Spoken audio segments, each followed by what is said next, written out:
The Sunbearer Trials by Aiden Thomas. Read by André Santana. First, there was only Sol among a sea of stars. Alone they formed the world by gathering stardust in their hands. From the dust pressed between their fingers, mountains grew. From their tears of loneliness, oceans and rivers flowed. From the water, the desolate earth grew lush trees and jungles. And from the new earth, Tierra was formed, and Sol was not alone.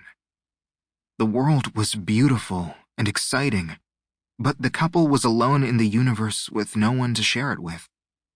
They decided to create a race of godly children.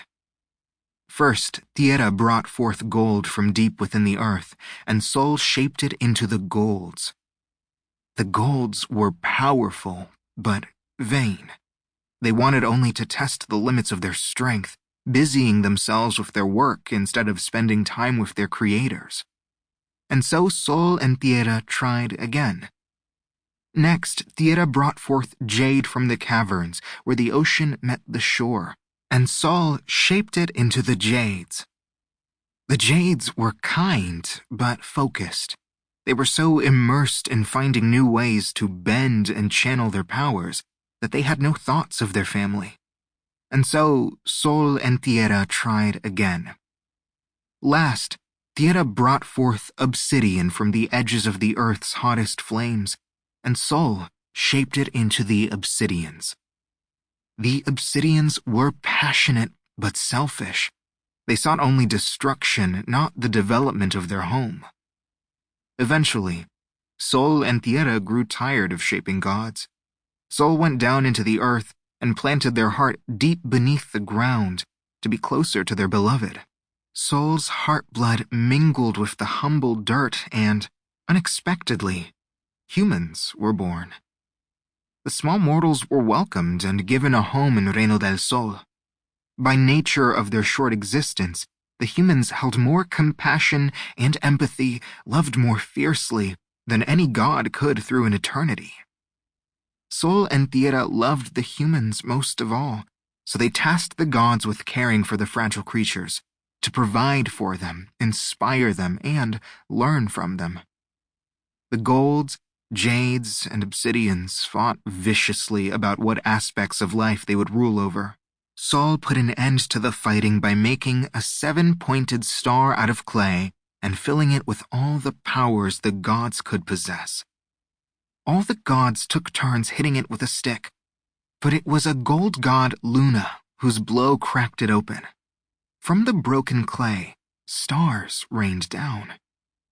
The golds grabbed the brightest stars, containing the greatest responsibilities. The jades searched among the smaller stars for the ones most precious to them. The obsidians snatched their stars from the dust and hid them deep in the earth, where the broiling heat and the pressure of their greed turned their gifts black and brittle. Agua took stewardship of the oceans and all the life within. Pandulce guarded the hearth and gave her name to the mortal's favorite treat, sweet and soft and colorful. Fauna made all the animals.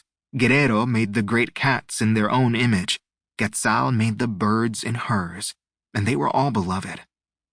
The obsidians, Venganza, Chupacabra, and Chaos, grew angry. They were jealous of how Sol loved the humans. Instead of celebrating human life with the other immortals, the obsidians wanted humans to serve and worship them. Chaos longed for the world before this rigid structure. Chupacabra thirsted for blood, and Venganza crafted a plan to center himself above all others. They sought out Tierra, who was guarding Sol's heart at the center of the earth. The clever Chupacabra limped and whimpered into Tierra's path, tricking his attention away while Venganza and Chaos stole Sol's heart.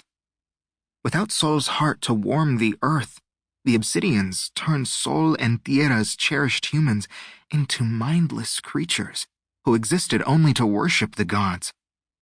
In order to save humanity, Sol went to the top of their temple. On a stone slab, they drove a dagger into their own chest. Sample complete.